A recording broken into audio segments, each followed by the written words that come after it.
Yaxşımısınızlar küçük dostlar? Bugün biz birlikte beş küçük çücenin naxshisini birlikte aytib bakamdık. Besh chuje annesi bilan sayliga chiqibdi. Annesi ko'rmasda yiroqqa ketib qolibdi. Annesi kuk deb chirlisa, arala chuje qaytib kelibdi. Chuje annesi bilan sayliga chiqibdi.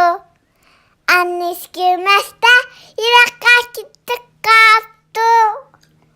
Annesi kuk deb chirlisa, arala chuje qaytib kelibdi. Chuje annesi bilan sayliga chiqibdi. Annesi ko'rmasda yiroqqa ketib qolibdi. Annesi kuk deb chirlisa, arala ikki chuje qaytib kelibdi.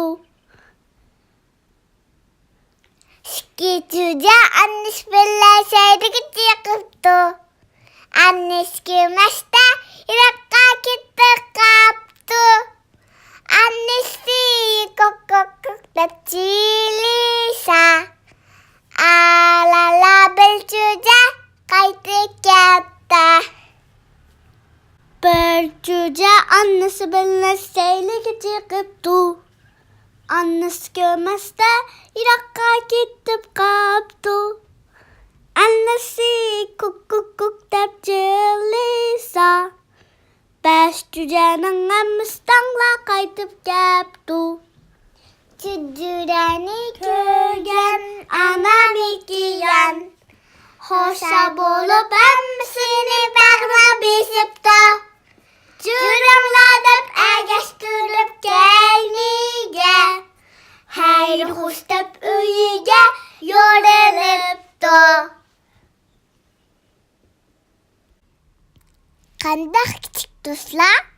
Bundan seni lashtirish ko'rdinglarmi? Undaqda bugun mishada xo'shlashib turaylik.